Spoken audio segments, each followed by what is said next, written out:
Servus Leute, schön, dass ihr wieder eingeschaltet habt hier auf meinem Kanal rund um das Thema Hero Quest und anderen Fanmade-Projekten.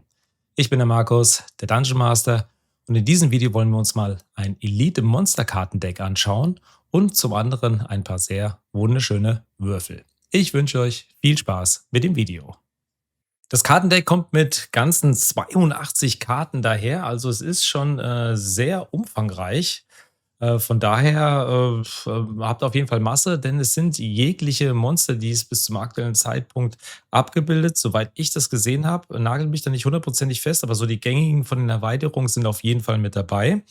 Ihr habt zu Beginn, haben wir hier so 3 Übersichtskarten, Elite-Monster-Karten, wo ja etwas über die Elite-Monster, über dieses Kartendeck gesprochen wird. Warum gibt es das? Beziehungsweise ja, der Spielleiter beziehungsweise Dungeon Master hat jetzt hier mal eine Antwort auf das Armory-Kartendeck beziehungsweise auf zu stark gewordene Helden. Und zum anderen haben wir Keywords, also Schlüsselwörter-Erklärungen, die die einzelnen Elite-Monster haben und die dann entsprechend nutzen, beziehungsweise man hier auf diesen beiden Karten sieht, worum es sich denn bei dem jeweiligen Schlüsselwort-Keyword handelt.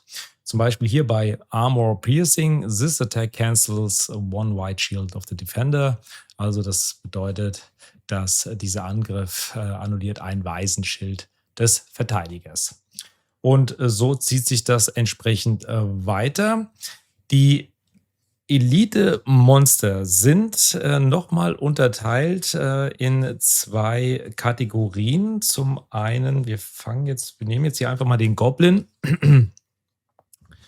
Und zwar haben wir einmal ich sage jetzt mal, einen etwas stärkeren Goblin mit Goblin Brute und zum anderen einmal den Goblin Elite. Und ihr seht es schon hier gleich, die Körperkraftpunkte hier, Body Points sind entsprechend erhöht. Zum einen hier 2 und bei dem Elite-Modell auf 3.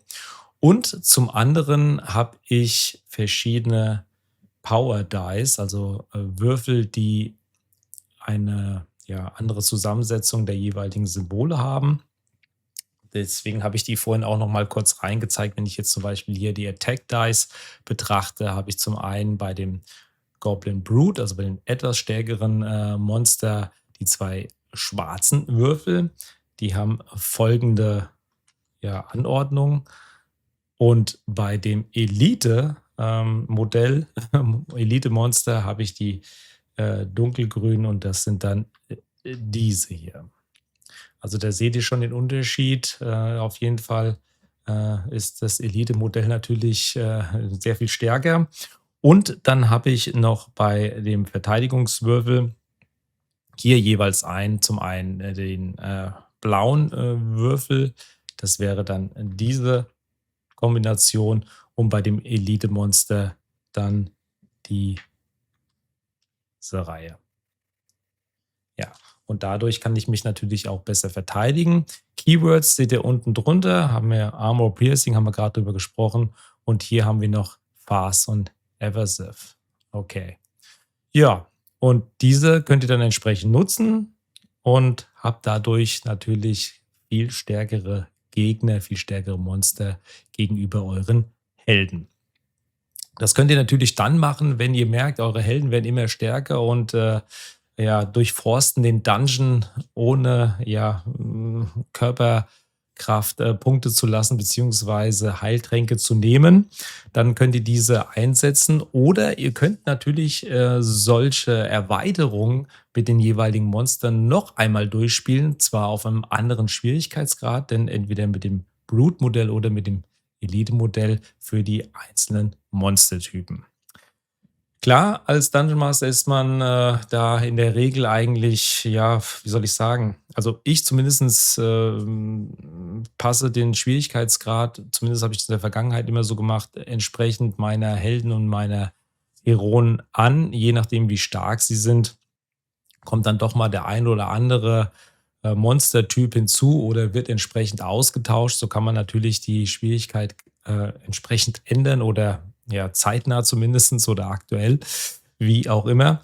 Und Hier hat man es natürlich mit dem Elite-Monster-Kartendeck, ja, sehr einfach, muss ich jetzt so sagen, ne? Denn ihr habt, wie gesagt, zu den jeweiligen Monstertypen dann auch die entsprechenden Karten und könnt euch daran entsprechend langhangeln.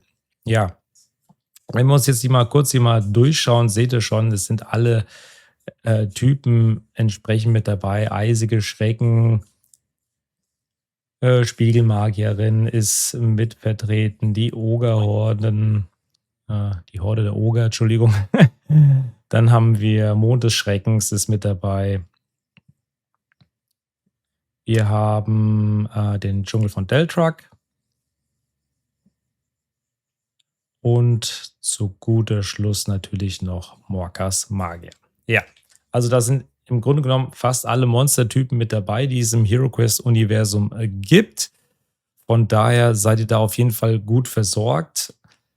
Es gibt auch noch was für das Schatzkartendeck. Da sind 3 Karten mit dabei. Und hier haben wir streunende Monster, 3 Karten mit dabei, die ihr dann auch noch in euer Schatzkartendeck dann entsprechend packen könnt. Klar, das ist alles Englisch, da muss man natürlich ein bisschen gucken. Eventuell kommt vielleicht auch irgendwann mal eine deutsche Version raus. Da muss ich mit dem Michael nochmal sprechen. Aber aktuell ist es, glaube ich, nicht geplant. Muss man mal schauen. Ja, meine Frage an euch: Nutzt ihr oder würdet ihr sowas nutzen, ein Elite-Monster-Kartendeck, oder bleibt ihr da doch lieber entsprechend autark, was dieses Kartendeck angeht, und ändert den Schwierigkeitsgrad so individuell, dass es gerade passt mit eurer Heldengruppe? Oder sagt ihr, ja, so ein Elite-Monster-Kartendeck, das könnte sich für mich auch lohnen, und seid daher nicht abgeneigt? Schreibt es mir mal gerne in die Kommentare und lasst mich wissen, was ihr darüber denkt. Neben dem Elite-Monster-Kartendeck hat mir der liebe Michael auch noch ein paar Würfel aus dem, ja, wie soll ich sagen, 89er-System zugeschickt. Da hat er auch ein paar in seinem Shop drin. Und zwar seht ihr diese hier. Man kann die Symbole sehr gut erkennen. Die Ecken sind abgerundet, so wie man es kennt aus dem 89er-System. Und ja, man kann die Symbole auch sehr gut erkennen, was ja bei Avalon Hill und Hasbro nicht immer gegeben ist. Was heißt nicht immer? Eigentlich fast, also zumindest bei den Special Edition Würfeln. Da gab es ja doch oder gibt es sehr viele Probleme. Das hat man jetzt hier bei diesen Zubehörwürfeln vom Michael nicht.